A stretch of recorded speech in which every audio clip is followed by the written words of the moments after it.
when when the fetus form in the wombs, it has the mind and the body, and it has a sixth sense by the eyes, the nose, the tongue, body, and so forth, and it go in contact, of course, with the mother wombs, and later on when a child was born, he or she has contact with the outside world, and it has good or bad feeling. And when we have good or bad feeling, we have some kind of craving. And the more we crave for, the more we kill for. Like the children, the more they play games, the more they want to look for, right? And of course, they want to play more of games, and they want to find more games to play. And that's becoming. And the future birth, again, that's a cycle.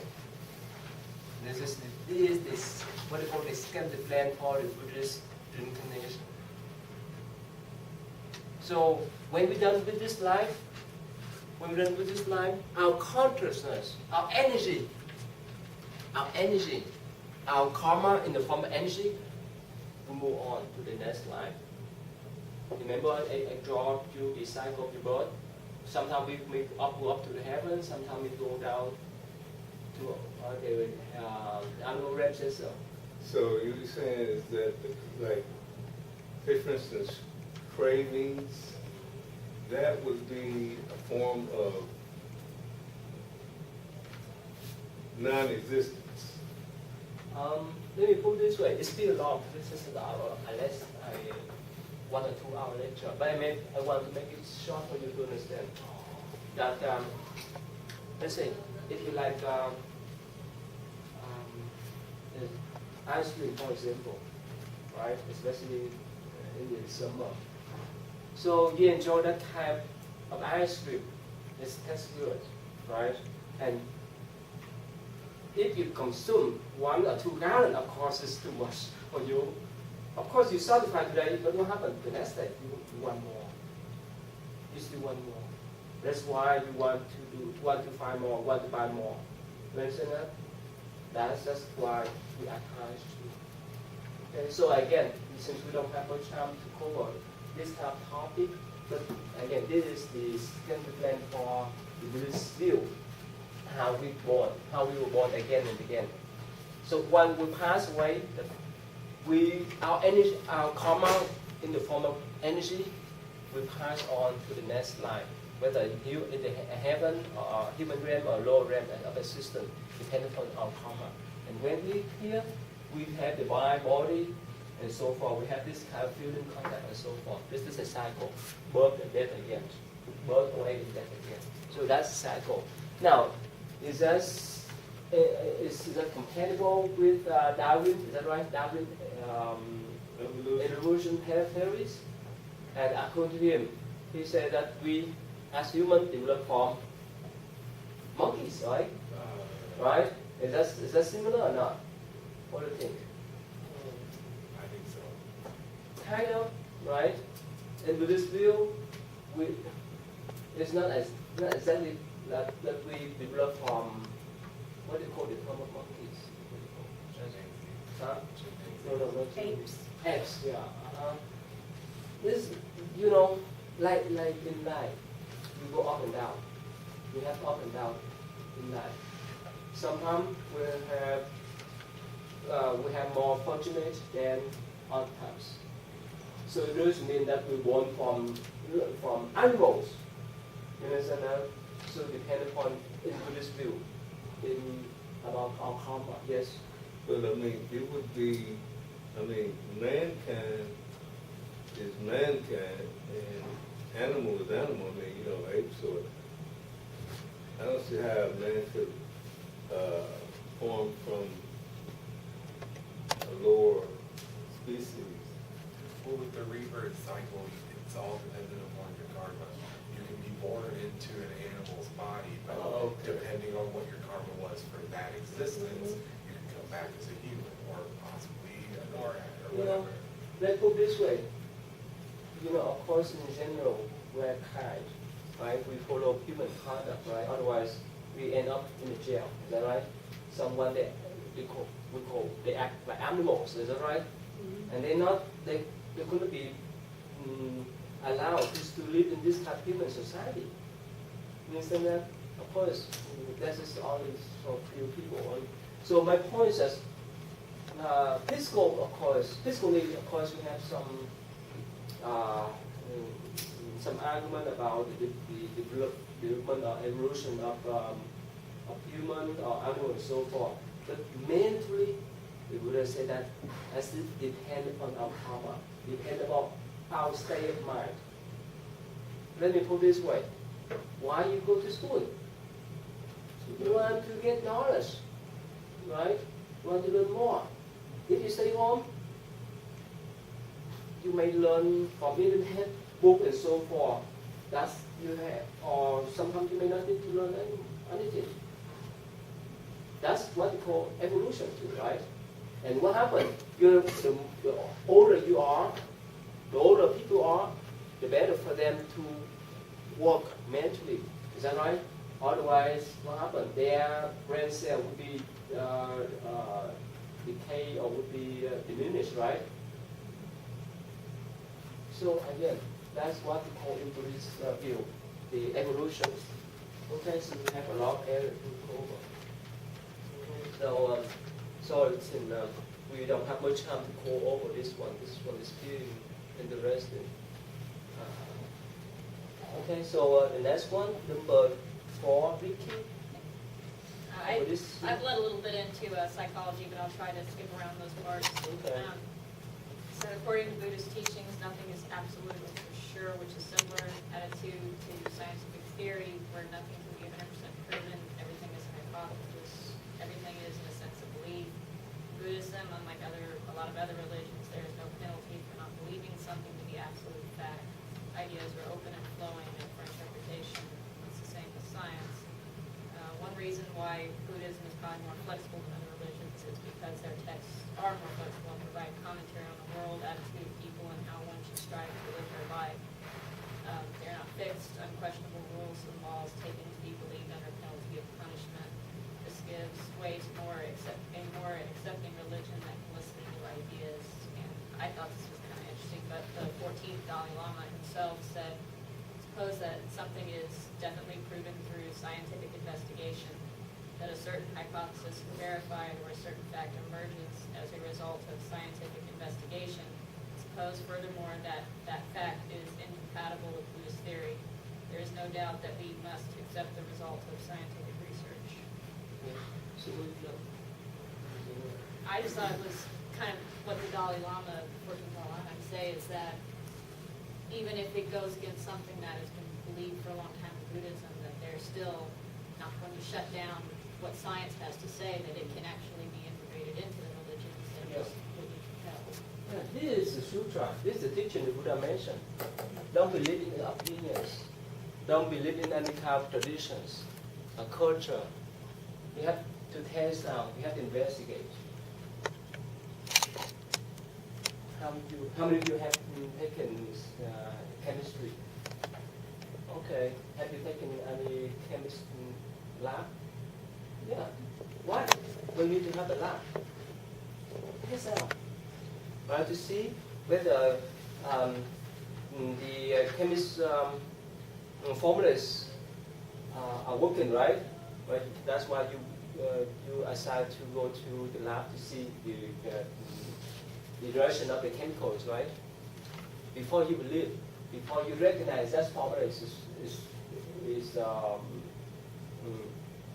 right, is proven, right? So there's Buddhism. So when you listen, you don't need to believe on the spot. You need to investigate. You need to test out. You need to see whether my word or Buddha's word, even Dalai Lama, or even the Buddha's word. See whether it's work for you. It's benefit for you. It's benefit for you. You take it. That's your choice. Otherwise, forget that. And so that's the science. That is accord with the scientific method, right? You have to prove. You have to have some evidence. Of course, sometimes, especially when we talk about spiritual life, right? Sometimes it's go beyond our human thinking, right? But I forgot the terms. in science, you need to stand in the neutral ground. You cannot decide critics. You have to have impartial mind. Is that right? When you make any kind of judgment. And I remember, I forgot last class, I think my brother in school, when I was doing my MA degree, and I forgot the class, but when you read the books, any articles, you have to understand the broadened views of that articles, of that books. You cannot pick and choose. Is that right? When, let's say, if you have written articles about someone else, and if you use your judgmental thinking, that you pick and choose, you pick this sentence and criticize the authors, that is not the sensitive method. You understand that? You have to understand the whole spectrum, the whole idea, the general idea of the authors, what he or she wants to say in that articles. You know, sometimes people pick and choose the sentence from whoever wrote that article's book, right? To criticize them. That's not impartial. That's what we call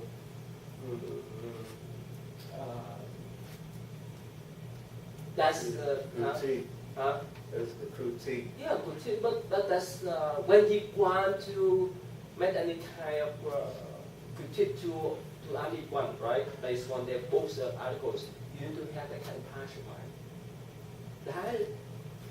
That means you need to put aside your views, like or dislike, with that authors. You understand that? So that's Buddhist view too. Okay, so anyway, so that's one. Okay, so about Chris. I did number 7. Oh, you do 7? Is that the technology one? Yeah, psychology? No, technology. Oh, technology, okay, that's good. All right, thank you. So, okay, so let's go with number 5. Who does number 5? Buddhist and ecology. No? It's easy, right? What's mean ecology? Ecosystem. What's mean? The earth, the trees, the planets, right? Do they relate to us? You see that? In Buddhist view, everything's intertwined with each other. Things are interdependent with each other. That's what we call emptiness there. Not things stand by itself. Whichever thing we do will have impact to our environment, right? We know about deforestation, right? In some poor countries, and that's why they have a flooding. And if we use too much gasoline, we have what's called greenhouse effect, right? And if we cut, why we need green trees? Because that's a lung for our earth, is that right? And if we destroy them, we harm ourselves. That's why in Buddhism, this work well with ecology too, because we have to protect ourselves, our physical body, our mind, and our environment. We cannot harm them casually. That, and not talking about animals, right? I teach the same class at U Columbus, and last month, they in the area, in Columbus area, the county they denied the application of a man who applied to build a hog farm, hog farms. That's where they raise pigs in the area because they're concerned about pollution in the area. So again, so nowadays we talk about we call green technology, right? Why? Because this may be helpful for us. And we, let's say, for energy, right? Instead of using gasoline to drive a car around, we use hybrid electricity we use even solar system, solar panel, right? It is more green. That is more natural for us. That's why we protect our planet.